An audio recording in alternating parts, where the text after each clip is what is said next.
찬양 천국 향해 가라 황금길에 가보세 천국 천사들과 함께 찬양하리 할렐루야 높이 계신 주를 찬양 할렐루야 높이 계신 주를 찬양 높으신 주 찬양.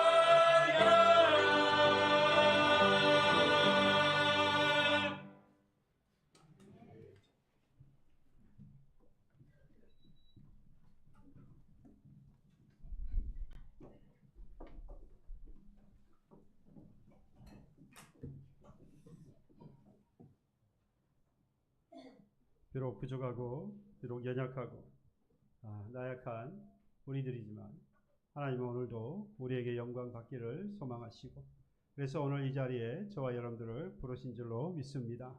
영원토록 그 주님께 감사하며 영원토록 주님을 찬양하는 저와 여러분들이 되시기를 주님의 이름으로 축복합니다.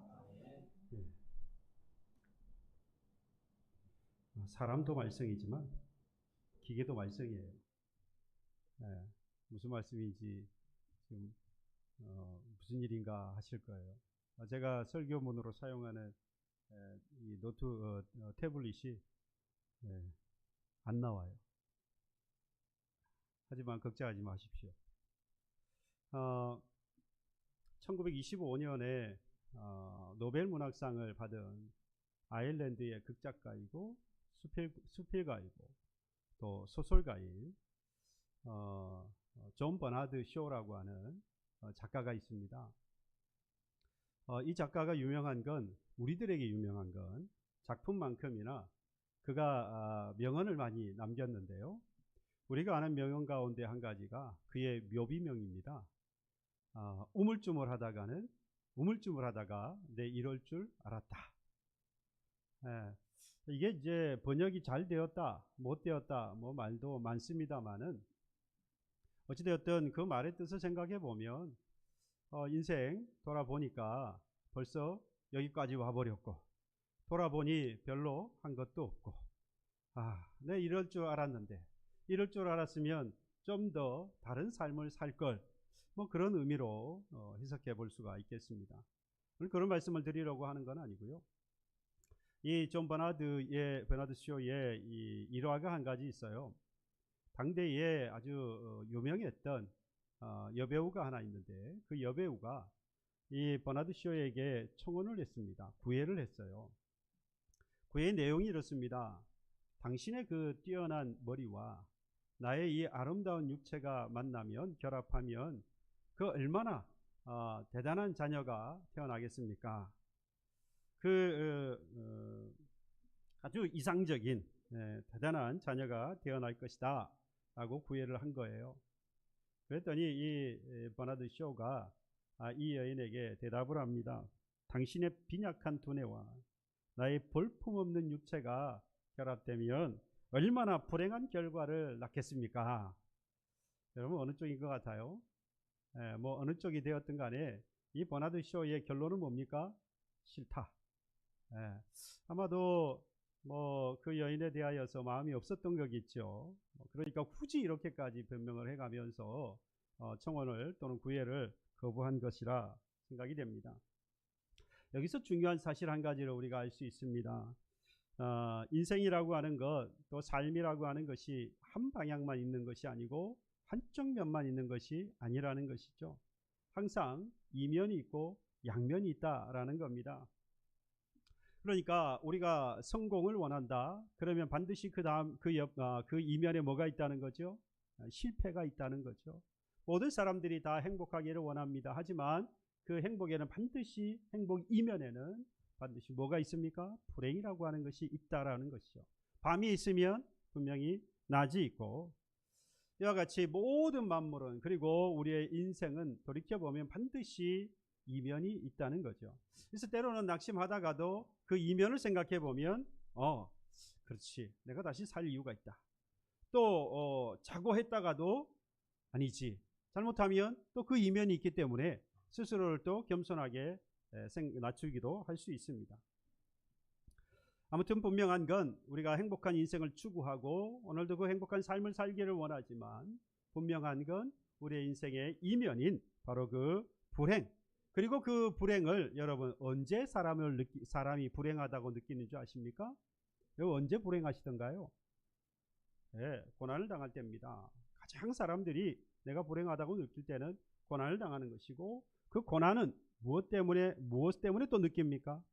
고통스러울 때입니다. 그게 육체가 되었든 정신이 되었든 간에 내가 고통을 받는다, 고통스럽다라고 할 때 사람은 내가 고난에 빠졌다라고 말하고, 고난에 빠졌다라고 생각이 들면 나는 불행하다라고 생각을 한다는 거예요.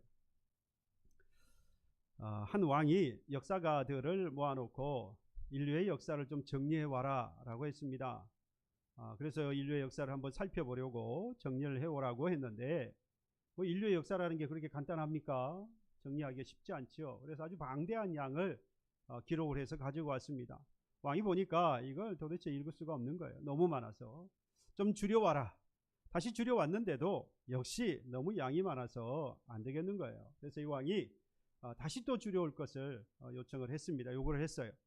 그래서 이 역사가들이 모여서 더 이상 줄일 수 없을 것 같다 라고 해서 왕에게 돌아와서 한 자를 왕에게 바쳤습니다. 바로 괴로울 고자였어요. 무슨 말이겠습니까? 인류 역사를 통틀어서 자신들이 집필을 해보니까, 되돌아보니까 뭐 인류 역사가 대단한 것 같지만 결국에 가서는 괴로움 뿐이더라. 그래서 괴롭고 고통이어서 결국 인생은 고난이고, 그래서 삶은 불행한 것이다 라고 결론을 내린 것이죠. 여러분, 누구나 평안한 삶을 원합니다. 인류 역사상 그런 삶을 원하지 않은 사람은 없습니다. 물론 이제 수도하는 사람들, 몇몇 예외적인 사람들이 있습니다. 스스로를 어떤 도를 깨닫기 위해서 스스로 몸을 또는 정신을 고통스럽게 만드는 사람들이 있습니다만, 그건 특별한 경우이고요. 설령 그 고난도, 그 스스로의 수행도 사실은 어떤 이치를 깨닫는 것, 그 이치에 도달하면 스스로가 행복해질 수 있다라고 믿기 때문입니다. 역시 마찬가지라는 거예요. 행복을 느낄 때마다, 그래서 사람은 행복을 느낄 때보다도 더 낙심되고 좌절할 때가 사람은 더 많은 것으로 보입니다. 그러면 모든 사람이 행복하기를 원하는데도 불구하고 왜 사람은 이렇게 고통을 느끼고, 그래서 내가 고난을 받고 나아가서 내가 불행하다라고 생각을 하고 그 고통 속에서 살아가는 것일까? 여러분, 그 이유가 어디에 있다고 생각하십니까? 우리는 성경을 너무 잘 알기 때문에, 말씀을 너무 잘 알기 때문에 그 원인을 죄에서 찾습니다. 그렇죠?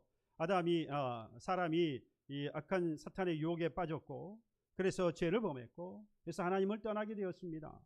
그래서 사람은 이 창세기 3장 16절로 19절의 말씀에 보면 고통을 당하게 되었다라고 성경은 기록합니다.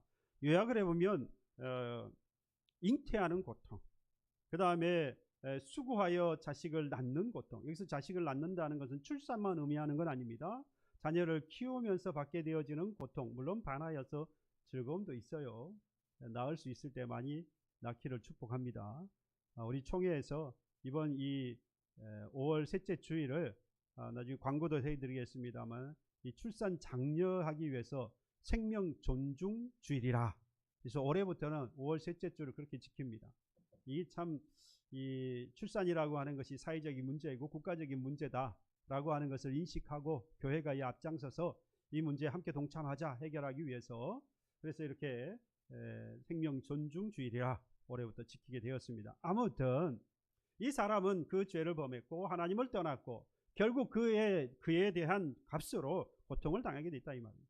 잉태하는 고통도 당하고, 또 출산하는 고통, 수고하여 출산하는 고통을, 자녀를 낳는 그러한 고통도 당하고, 그리고 수고하여 일해야, 땀 흘려서 일해야 거두어들이라. 그래서 수고하는 고통이 따르게 되었다라는 겁니다. 그렇게 먹을 것을 얻기까지 고통을 당해야 했던 인생이 결국은 마지막 결론에 가서는 어떻게 됩니까? 어떤 고통까지 있지요? 흙으로 돌아가는 고통까지도 사람은 겪게 된다는 겁니다. 한마디로 줄이면 뭐지요? 인생은 뭐로 시작해서 뭐로 끝난다? 저보다 여러분들 잘 하실 것 같은데, 고통으로 시작해서 고통으로 끝나는 것이다. 성경도 마치 그런 이야기를 하는 것 같습니다. 야, 인생이 뭐 별거 있는 줄 알아? 너희들이 죄를 범해가지고 고통을 당하고 이후에는 나중에 고통 가운데 살다가 마지막도 흙으로 돌아가는 고통으로 끝나는 거야. 성경도 마치 우리에게 그렇게 인생을 가르치고 있는 것으로 봅니다. 한마디로 이와 같이 우리가 정의를 할 수 있는데요. 결국 죄 때문이라고 하는 결론을 가지면서 인생의 이런 면에서 전혀 벗어날 수 없다. 그렇죠. 우리는 그렇지 않습니까? 죄에서 더 이상 벗어날 수 없어서 우리는 고통 가운데 살아갈 수밖에 없고 고통의 결말에 이를 수밖에 없다. 이걸 이제 알았던 버나드 쇼가 그러한 이야기를 한 것처럼 많은 이 세상의 격언들이 또는 속담들이 나오고 있습니다. 이미 나왔지요. 많은 격언들이 쏟아졌습니다. 우리나라의 격언에도 그런 이야기가 있어요. 여러분들 들어보셨는지 모르지만 초년의 고생은 은 주고 산다. 이 말이 지금은 젊을 때 고생은 사서도 한다. 그런 말이겠죠. 이전에 그렇게 이야기했어요. 초년의 고생은 은 주고 산다. 뿐만 아니라 명심보감에 보면 우리가 그런 말 하지요. 실패는 성공의 어머니. 마치 그렇게 말하는 것처럼 같은 뜻으로 고난은 즐거움의 어머니다. 즐겁기를 원하느냐? 행복하기를 원하느냐? 당연히 뭐가 있다는 거예요? 이면에 고통이 있다. 인생을 해서 고통이 있어. 고통을 당하다가 고난에 빠지는 거야 라고 이야기한다는 거죠. 영어 속담에도 있습니다. No pain, no gain. 그렇죠. 얻으려면 고통이 따르는 거예요. 대가를 지불해라 이 말입니다. 유대인의 격언에 보면 이렇게 말합니다. 하나님은 사람을 시험해 보지 않고, 여기서 시험이라고 하는 건 고통을 이야기해요. 고통을 당해서 고난을 말합니다. 그러니까 하나님은 사람을 시험해 보지 않고는 높은 자리에 올리지 않는다라고 하는 것이 유대인의 격언에 있습니다. 여러분, 이 격언들의 모든 공통점이 한 가지 있습니다. 고난을 제가 보기에는 아주 미화했어요. 고난을 그래서 의미 있게 받아들이도록 하고 그 고난의 가치가 아주 높은 것으로 평가를 합니다. 그리고 나아가서 그 고난이 아주 어쩔 수 없이 모든 인생이 다 감당해야 하는, 겪어야 하는 것이다 라고 말하면서 이것을 뭐하라? 잘 버텨내라 라고 이야기한다는 거예요.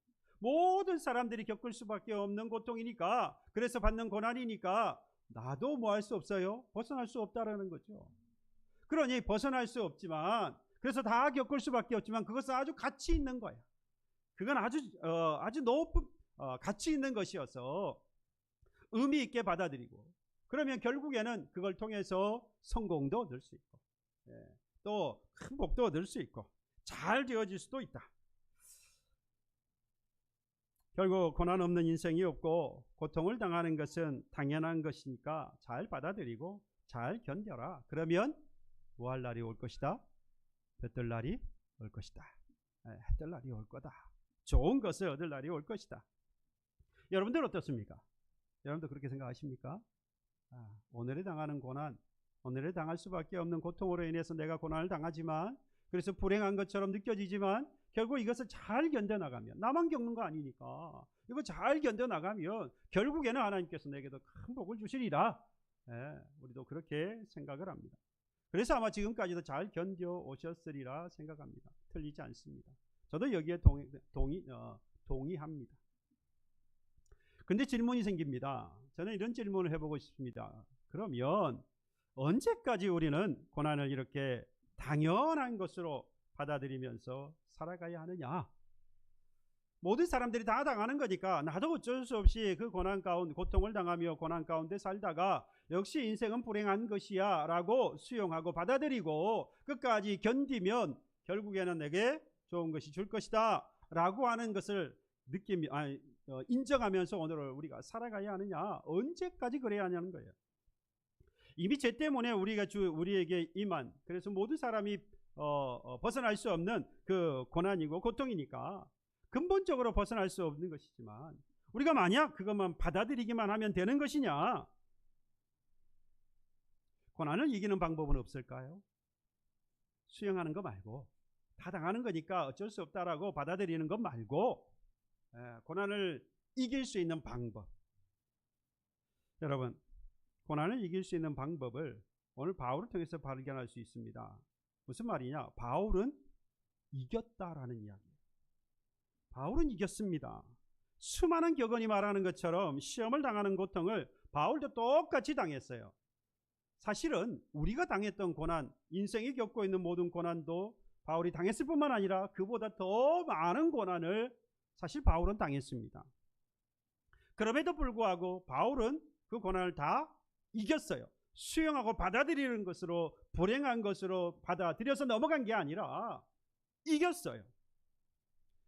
저와 여러분들 모두가 오늘 이 바울처럼 비록 모든 사람이 다 겪게 되어지는 고통 때문에 내가 고난을 받는다 라고 하는 그러한 삶을 우리가 경험했다 할지라도 오늘 우리는 그것을 받아들이는 것으로 그치지 않고 이기는 삶이 또는 승리하는 그러한 신앙 생활을 할 수 있기를 주님의 이름으로 축복합니다.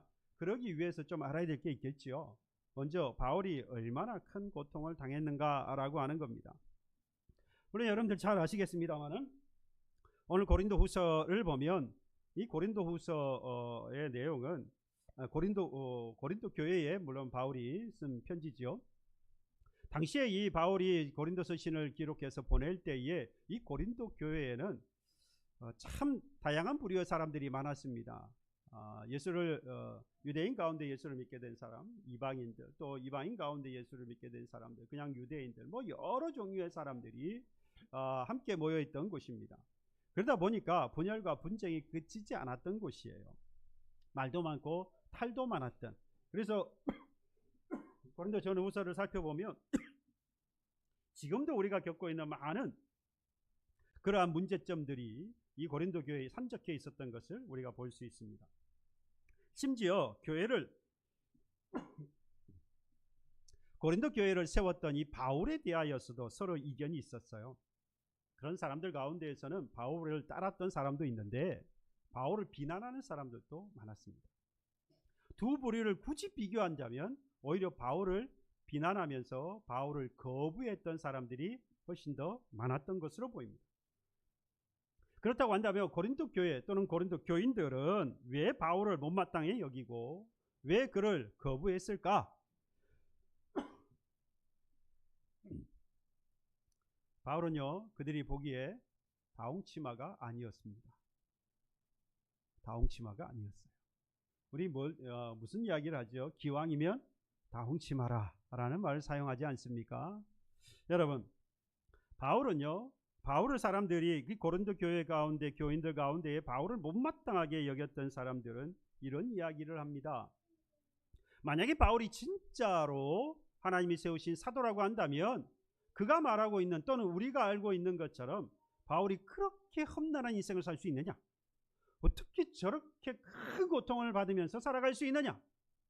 저거 혹시 하나님께 저주받은 거 아닌가? 저건 벌받은 거 아니냐? 그럴 만큼 큰 고난을 당했다는 겁니다. 뿐만 아니라 명색이 사도인데 여러분 바울이 그렇게 언변이 뛰어나지 않았어요.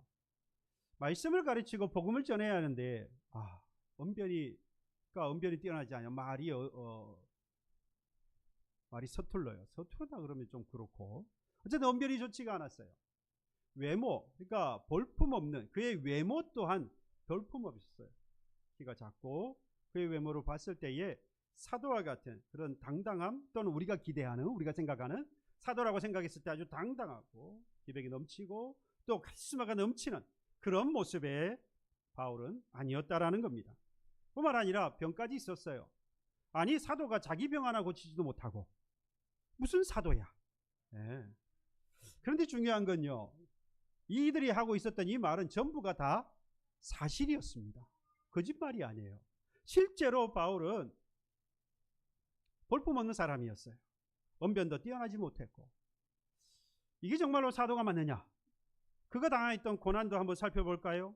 그가 당했던 고난을 보면 정말 이건 대단한 사람이다. 어떻게 이렇게 당하면서 이런 고난을 당하면서도 복음을 전할 수 있을까? 어떻게 끝까지 생명을 바쳐서까지 이렇게 말씀을 가르치고 교회를 세우고 복음을 전할 수 있었을까? 정말 대단하고 위대한 사람이다 라고 말할 수도 있지만 반면에 그가 당했던 고난을 보면서 어떻게 사도가 저런 고난을 당할 수 있느냐 라고 말할 만큼 그런 고난을 이 바울은 당했던 겁니다. 고린도후서 11장을 요약해보면 그렇습니다. 수고하고 감옥에 갇히고 셀 수 없이 매를 맞고 죽을 고비를 여러 번 넘기고 유대인에게 태형을 3번 맞고 몽둥이로 3번 맞고 태형을 5번 맞고 몽둥이로 3번 맞고 돌로 맞아 죽을 뻔하기도 하고 배가 난파하고 표류하고 강물과 강도와 동족과 이방인과 거짓 선지자들의 위협을 당하고 도시와 광야와 바다의 위험 자지도 못하고 배고프고 목마르고 굶고 춥고 헐벗었다. 여러분 한두 가지만 여기에 있는 거 당해도 야 참, 어떻게 살지? 야 정말 힘들지 않을까? 그런데요 그가 살았던 인생 전체가 이런 인생이었어요. 환대와 환영을 받기보다는 여러분 이런 고통이 계속해서 그의 삶 가운데 따라갔다. 글쎄 야 이건 사도다 대단하다라고 말하기 전에 무슨 의심부터 들까요? 이건 하나님의 저주가 아닐까? 이건 하나님 앞에 벌 받는 게 아닐까? 우리 사람은 마음은 그래요. 그러니까 이 고린도 교회 교인들 가운데에서 바울을 거부하고 바울을 받아들이지 않으려고 했던 대부분의 사람들은 바로 이런 생각을 가지고 있었던 거죠. 아무리 보아도 바울은 뭐가 아니더라는 거예요. 사도이기 부족해 보이더라는 거예요. 너무 볼품이 없어 보이더라는 거예요. 우리도 만약에 이 바울에 대해서 정확하게 알지 못하고 만약 이런 이야기를 들었다고 한다면 우리도 그렇게 다르지 않았을 거예요. 야 진짜 생각해 보니까 바울 좀 그렇다. 사도라고 하기에는 좀 그렇지 않나? 같은 값이면 뭐예요? 기왕이면 뭐예요? 타홍치마라고 기왕 하나님께서 쓰실 사도요 바울이 사도 바울이라고 한다면 기왕이 하나님께서 세우신 사도니까 고통을 당하는 것보다는 훌륭통한 게 나을 것 같고 말이 어느런 것보다는 달변가이었으면 좋겠고 볼품 없는 외모보다는 아주 카리스마가 넘치는 그러한 외모를 가지고 있고 기도하면 자신의 병뿐만 아니라 다가오는 모든 사람들의 병을 고칠 수 있는 그런 모습을 한 바울이었으면 좋겠다. 기왕이면 다홍치마라고 그런 생각을 얼마든지 하지 않겠냐는 겁니다. 그러면 바울이 이 상황을 모든 것을 잘 알고 있었는데 이에 대해서 그럼 바울이 뭐라고 대답을 해야 할까요? 이에 대해서 변명을 하면서 그들을 책망을 하면서 변명을 해야 할까? 아니면 그 사실을 그냥 인정해버리고 받아들이고 차라리 너희들이 좀 도와줬으면 좋겠다 라고 도움을 요청하는 것이 좋을까? 여러분 어떻습니까? 문제가 아니라 바울은 이 어느 쪽도 택하지 않았습니다. 바울은 오히려 그럴 생각이 전혀 없었습니다. 바울에게 중요하게 여겨졌던 것은 따로 있었기 때문이죠. 그들이 말하는 사도라고 하는 그런 모습들, 드러나고 있는 그들이 원했던 사람들이 원했던 그 사도의 모습에 대해서는 바울에게는 안중이 없어요. 아무 그런 쪽에는 관심이 없는 겁니다. 바울에게 중요했던 것은 딱 두 가지입니다. 내 안에 예수 그리스도를 아는 지식이 있느냐. 첫 번째. 두 번째는 예수 그리스도를 믿는 믿음이 있느냐. 바로 이 두 가지예요. 내가 하나님을 아는 지식이 있는가? 내가 예수 그리스도를 아는 지식이 있는가? 내가 예수가 그리스도임을 믿고 살아가고 있는가? 그 믿음이 있는가? 오직 바울의 관심은 거기에 있는 거예요. 그러니까 바울은 이것만 있으면 뭐 할 수 있다는 겁니까? 다 괜찮다는 거예요. 누가 보더라도 내가 너 저주받아서 고난당하는 거 아니냐 라고 말해도 상관없어요. 실제로 내가 그렇게 고난당해도 바울은 아무 관계가 없었던 거예요. 어느런 말투 문제가 되지 않았어요. 변변치 않은 볼품없는 외모 문제가 될 거 없었습니다. 자신의 병 고쳐지지 못하고 오늘을 살아간다고 할지라도 바울은 괜찮았습니다. 반면에 우리는 어떻습니까? 우리는 간판을 걸고 살잖아요. 간판이 중요해요. 여러분들 여기 길거리에 보면 다들 건물에 간판이 있지 않습니까? 우리 교회도 위에 심곡천 교회 너무 위쪽에 이렇게 있어가지고 지나가면서 저 반대편에서 봐야 보이니까 이쪽에서는 잘 안 보이잖아요. 높이 제가 고민이에요. 그래서 우리 입구에다가 그 위에다가 또 하나 이렇게 심곡천 교회라고 붙여야 될까 고민하고 있어요. 붙이는 게 좋을까요? 그냥 놔둘까요? 어떻게 하면 좋겠습니까? 여러분 중요한 건 간판이 아닌데 사람들은 간판이 중요해요. 그래서 사람들이 명함을 찍을 때마다 그 명함 안에 앞뒤로 빼곡하게 전에 내가 무엇을 했고 이후에 무엇을 했다라고 전에 무엇을 했고 지금 내가 무슨 일을 하고 있다고 또 경력이 어떻게 되고 뭐 이런 것들을 쭉 나열해서 나중에 보기가 너무 저도 이제 슬슬 노안이 오기 시작해요. 이 보기가 너무 어려운 거예요. 좀 크게 쓰지. 근데 크게 쓰면 몇 장씩 내야 되니까 아마도 그렇게 작게 하는 것 같아요. 물론 사회생활을 하는데 명함이 필요 없다는 게 아닙니다. 간판이 필요 없다는 게 아니에요. 필요합니다. 사회생활 하는데 필요해요. 반드시 있어야 하는 것이기도 합니다. 그러나 중요한 건 뭡니까? 그게 전부라고 생각하고 살아간다는 것이죠. 문제는 그 간판이 그 어떠한 것보다도 중요하다라고 믿고 살아간다는 겁니다. 교회도 우리도 다르지 않아요. 그 사람 안에 무엇이 들었는지를 보려고 하는 것보다는 어디서 자랐는지, 어디서 공부를 했고 무엇을 배웠는지, 현재 무슨 일을 하고 있는지 우리는 거기에 초점을 둬요. 그걸 보려고 합니다. 어느 지역에 살고 있고 어떤 집에 살고 있고 어떤 차를 가지고 다니고 우리는 그걸 보고 싶어 해요. 그러다 보니까 여러분들 사람들은 스스로 무엇이기를 거부하느냐. 오늘 사도 바울은 7절에 보면 우리를 모두 다 뭐라고 표현했습니까? 질그릇이라고 했는데요. 사람들은 스스로가 질그릇인 것을 거부합니다. 나는 질그릇 아니야. 나는 이런 일을 하는 사람이었고 지금도 이런 사람이기 때문에 나는 질그릇이 아니다라고 이야기합니다. 그러니까 질그릇이 아닌 것처럼 보여야 하는 거예요. 예수님 당시에 이런 사람들을 뭐라고 말했느냐? 회칠한 무덤 같은 자라고 있고요. 외식하는 자라고 말했습니다. 사실은 뭐라는 거예요? 안에서 썩어 있는데 회를 칠해서 안 썩은 사람처럼 실제로 그렇게 살지 않으면서 그렇게 사는 것처럼 보여지는 이 외식하고 회칠한 무덤과 같은 자들, 이게 오늘 바울을 통해서 우리에게 말씀할 때는 너희들이 질그릇인데 질그릇을 거부하는 사람들, 바로 이들입니다. 볼품없는 자신의 모습과 자신이 가지고 있는 복음을 바울은 철저하게 비교했습니다. 그게 오늘 본문 7절의 말씀이에요. 우리가 이 보배를 질그릇에 가졌으니 이는 심히 큰 능력은 하나님께 있고 우리에게 있지 아니함을 알게 하려 함이라. 여기서 보면은 예수이고요. 여기서 보배는 예수를 믿는 지식이고요. 여기서 보면은 예수를 믿는 믿음입니다. 좀 더 1절부터 우리 살펴본다고 한다면 직분을 이야기하기도 합니다. 직분. 바울이 이제 사도가 되었다고 하는 사도라고 하는 직분, 그걸 이야기해요. 그러니까 이게 너무 보배로운 거예요. 그래서 이것을 뭐 할 수 없어요? 양보할 수 없어요. 내가 사도인 것을 그래 너희들이 거부한다면 내가 그냥 사도로서 사역을 하면 되지, 일하면 되지, 굳이 너희들에게 인정까지 받을 필요가 있겠어? 뭐 이럴 수도 있잖아요. 그러나 양보할 수 없었던 거예요. 왜냐? 그것이 하나님께 주신 보배였거든요. 직분도 보배예요. 더 중요한 건 뭐였습니까? 바로 이겁니다. 예수를 아는 지식과 그리고 예수를 믿는 믿음, 바로 예수가 그에게 있어서는 보배였던 겁니다. 그런데 이 보배를 어디에 담았습니까? 질그릇에 담아놨어요. 여러분, 질그릇은 바로 바울이고요. 그리고 당시의 고린도 교인들을 말하는 것이고요. 오늘을 살아가는 누굽니까? 바로 저와 여러분들인 것이죠. 여러분, 우리가 내용물에 따라서 우리가 그 포장이나 또는 담는 용기를 정하게 되어지죠.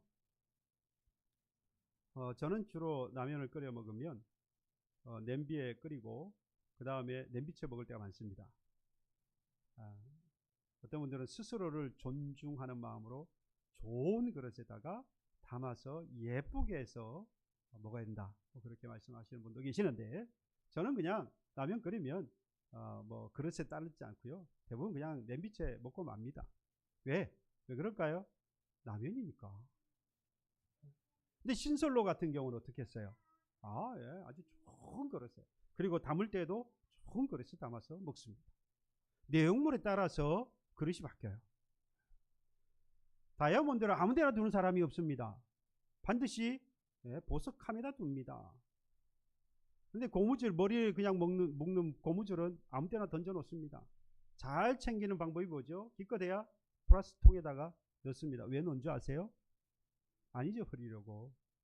다음에 찾을 때 너무 불편하니까. 뭐 그 정도예요. 여러분, 내용물에 따라서 그 보관하는 보관을 하거나 또는 담는 그릇이 바뀌어집니다. 그런데 하나님은 이 보배를 정말로 보배라는 말 자체가 귀하다는 거 아닙니까? 그런데 그 보배를 지금 어디다 담아놨어요? 질그릇에 담아놨어요. 그렇다고 해서 질그릇 자체가 가치가 없다, 그런 이야기는 아닙니다. 다만 보배는 그야말로 귀한 것이니까 질그릇에 담는 것은 좀 문제가 있어 보인다는 거예요. 이 귀한 것이니까 깨지거나 도둑맞지 않기 위해서는 뭐 해야 되겠습니까? 아주 강철 금고에다가 모셔놔야 돼요. 그게 맞습니다. 여러분, 그러면 지금 제가 말씀을 드린 대로 보배는 강철 금고와 같은 곳에 넣어야지 질그릇 같은 곳에 두어서는 안 된다라고 생각하는 사람들이 누굴까요? 예수님 당시에는 회칠한 무덤 같은 자들, 외식하는 자들이고요. 지금은 누구죠? 고린도 교인들 가운데에서 바울을 거부하고 바울을 무시하는 사람들이에요. 뭐라고 말했습니까? 질그릇은 누구라고요? 바울이었고요. 고린도 교회원이었고요. 오늘 살아간 저와 여러분인데 바울은 다홍치마가 아니었던 거예요. 바울은 그냥 뭐로 보이는 겁니까? 질그릇으로 보이는 거예요. 자기들은 뭐고요? 우리는 질그릇 아닌 거예요. 바울은 질그릇으로 보이니까 질그릇 안에 보배가 있으면 돼요, 안 돼요? 안 된다는 이야기예요. 그러니까 바울에게 들어갈 것이 아니라, 바울에게 주어질 것이 아니다. 그러니까 바울은 지금 우리에게 있어서 사도와 같은 자가 될 수가 없다라고 이들은 말하고 있는 겁니다. 보배를 담아주시려면은 질그릇이 아니라 그에 맞는 그릇, 금이 되었든 은이 되었든 그런 좋은 그릇에 담아주십시오. 바울은 아무리 봐도 보배를 담을 만한 그런 그릇이 못 됩니다. 질그릇 같은 사람입니다. 기왕이면 다홍치마라고, 적어도 바울은 아니니까 좀 더 대단한 사람들을 좀 보내주십시오. 뭐 이런 거예요. 여러분, 바울이 얼마나 자존심이 상했을까요? 하나님께서 힘주시고 은혜 주셔서 고린도 교회를 세웠고요. 그들의 말씀을 가르치기를 힘썼습니다. 생명을 다했습니다. 그런데 그들에게 이런 조롱을 당하고 있어요. 이때 바울의 심정이 어땠을까? 정말 복음을 위해서 말할 수 없는 고통을 당하고도 사람에게 인정받지 못하고 조롱을 당하는 고통까지 당했던 바울의 심정, 우리는 어디까지 이해할 수 있겠습니까? 중요한 것은 바울은요, 이 모든 고난을 뭐 했다고요? 이겼다, 이 말입니다. 이겼어요. 무엇으로 이겼는지 아십니까? 오늘 성경이 말하고 있습니다. 바울이 이렇게 말하죠. 7절, 우리가 이 보배를 질그릇에 가졌으니 이는 심히 큰 능력은 하나님께 있고 우리에게 있지 아니함을 알게 하려 함이라. 무엇으로 이겼다고 말합니까? 심히 큰 하나님의 능력으로 이겼다. 심히 큰 능력은 하나님께 있다는 말은 결국 심히 큰 하나님의 능력으로 이길 수 있었다라는 겁니다. 하나님 보시기에 사람들에게 인정을 받을 만한 것들을 갖춘 사람들 다 놔두고 질그릇 같은 바울에게 보배를 맡긴 것은요, 모든 능력은 누구에게로부터 시작된다. 모든 능력은 누구에게 있는 것이다? 하나님께 있는 것이다.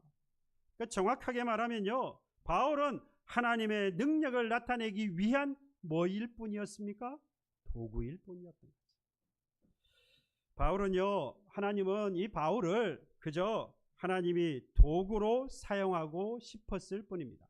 하나님의 능력을 나타내고 싶은 도구였을 뿐이죠. 하나님은 그러기고 싶었어요. 그렇게 바울을 사용하고 싶었어요. 그러니까 그 도구는 무엇이라도 상관이 없습니까? 무엇이라도 아무런 상관이 없는 거죠. 그저 하나님의 손에 들려 있으면 돼요. 주인의 손에 들려 있으면 되는 거예요. 그러면 쓰시는 거니까 무엇이 들려 있는지는 아무런 관계가 없습니다. 다만 사람들은 뭐가 중요하죠? 무엇이가 중요한 거예요. 사람은 그걸 보는 겁니다. 그러나 하나님은 무엇이가 아무도 중요하지 않아요. 바울은 자신이 하나님의 능력을 나타내는 도구가 되기를 원했고 이를 위해서 자신이 질그릇인 것이 전혀 문제가 되지 않았습니다. 그래서 바울은 고통스럽지 않았던 거예요. 고통스러웠음에도 불구하고 이길 수 있었던 것입니다. 여러분, 모세의 손에 들린 것이 지팡이였든 나뭇가지였든 이건 상관이 없습니다. 홍해를 가르고요, 반석을 쳐서 물을 내었던 것은 지팡이냐 나뭇가지냐가 아니지요. 모세가 했기 때문도 아닙니다. 모세도 지팡이도 아닙니다. 오직 모세와 모세의 손에 들린 것은 하나님의 능력을 나타내기 위한 도구였을 뿐이에요. 열왕기하 2장에 보면 여리고에 물이 좋지 않아서 나무들이 열매를 맺기 전에 떨어져요. 그래서 이 엘리사가 새 그릇과 그리고 소금을 가져다가 그 물의 근원에 던지라 하고 있습니다. 그랬더니 물이 좋아졌어요. 그래서 그 이후로부터는 나무의 열매가 결실하기 전에 떨어지지 않았다라고 했습니다. 여러분, 새 그릇과 소금에 무슨 능력이 있어요? 새 그릇과 소금은 그저 하나님의 능력을 나타내기 위한 도구일 뿐인 거예요. 우리는 여러분 하나님의 도구일 뿐입니다. 그러니까 잘난 척할 이유가 하나도 없어요. 그렇다고 해서 기죽을 이유도 하나도 없습니다. 내가 무엇이냐가 중요한 것이 아니라 하나님의 손에 있는 것이 중요하니까 사람들에게 내세울 것이 없고 볼품이 없어 보여도 상관이 없습니다. 심지어 이건 하나님의 심판 아니냐, 저주를 받은 것이 아니냐라고 할지라도 여러분 거기에 굴하지 마세요. 그럴 이유가 하나도 없습니다. 보이는 것이 전부가 결코 아닙니다. 여러분들이 보고 있는 그것이 전부라고 생각하면 교만한 사람입니다. 오히려 마치 다 아는 것처럼 말하고 행동하는 것, 여러분 하나님의 자리를 넘보는 교만한 사람이에요. 왜 그렇습니까? 피조물인 우리는요 하나님의 계획을 다 알 수 없습니다. 하나님의 섭리를 다 이해할 수 없습니다. 제가 여러분들 앞에서 하나님의 말씀을 전하고 있다, 설교를 하고 있다고 하지만 여러분 저는 알 수 없어요. 하나님의 계획도 하나님의 일하심도 왜 그런지도 이만큼도 몰라요. 그냥 말씀이 있으니까 전하는 뿐이지 우리가 경험하고 있는 것, 아니 인류가 지금까지 알고 경험했던 것, 지금 살아가고 있는 우리 모든 경험과 지식을 다 동원한다고 할지라도 창조주 하나님의 계획이나 하나님이 하시는 그 일 또는 하나님의 그 세계를 우리가 이해할 수 있느냐? 못하는 거예요. 안 되는 일입니다. 우리는 그저 바울이 이와 같이 고백하고 있는 것처럼 그의 마음속에 있었던 예수 그리스도 아는 지식과 그리고 예수 그리스도를 믿는 믿음, 여러분 그것이 무엇을 할 수 있는, 하나님의 능력을 나타낼 수 있는 도구가 되는 기본이 된 거예요. 그랬더니 많은 사람들과 같이 내가 고난을 함께 인생을 살면서 당하고 뿐만 아니라 복음을 위해서 더 많은 고난을 당하고 있음에도 불구하고 그는 스스로에게 말합니다. 나는 더 이상 고통 가운데 살지 않는다.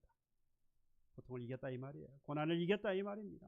나는 더 이상 불행하다고 말하지 않습니다. 그 증거가 뭡니까? 오늘 8절 9절의 말씀이에요. 우리가 사방으로 우겨쌈을 당하여도 쌓이지 아니하며 답답함을 당하여도 낙심하지 아니하며 박해를 받아도 버림받지 아니하고 거꾸로 틈을 당하여도 망하지 아니한다. 실제로 뭘 당했습니까? 사방에 우겨쌈을 당한 거예요. 답답한 일을 만났고요. 박해를 받았어요. 거꾸로 트림을 당한 거예요. 안 당한 게 아니죠. 당했다 이 말이에요. 그럼에도 불구하고 내가 답답하지 않고요. 낙심하지 않고요. 박해를 받았지만 버림받지 않았고 거꾸로 트림을 당했지만 망하지 아니하였다. 바울은 승리했습니다. 모든 고통과 고난에서 승리한 바울입니다. 여러분 고난이라는 말 자체가 품고 있는 의미가 뭡니까? 내 힘으로는 도저히 어찌할 수 없는 그런 힘겹고 버거운 상황을 우리는 뭐라고 말하죠? 고난이라고 말하거든요. 그 말은 결국 내가 할 수 없다는 이야기예요. 누군가의 도움이 아니면, 누군가의 도움이 필요하고 그의 도움이 아니면 나는 해결할 수 없다는 것입니다. 그러니까 다른 곳에서 해결할 수 있는 능력을 찾아야 해요. 그게 무엇입니까? 우리는 심히 큰 하나님의 능력인 줄로 믿습니다. 심히 큰 하나님의 그 능력으로 우리는 오늘 승리하며 살아갈 수 있고 오늘 우리 승리하는 신앙생활이 되어질 수 있습니다. 그러기 위해서 예수로 또는 예수를 믿는 믿음으로 오늘을 사는 저와 여러분들이 되어야 할 것입니다. 그 어떤 인생의 고난도 그러면 고통도 이기며 살아갈 수 있습니다. 다시 한번 하나님의 손에 들려져서 심히 큰 하나님의 능력이 나타나는 하나님께 쓰임받는 도구로 저와 여러분들이 사용되어지기를 주님의 이름으로 축복합니다. 찬양하겠습니다.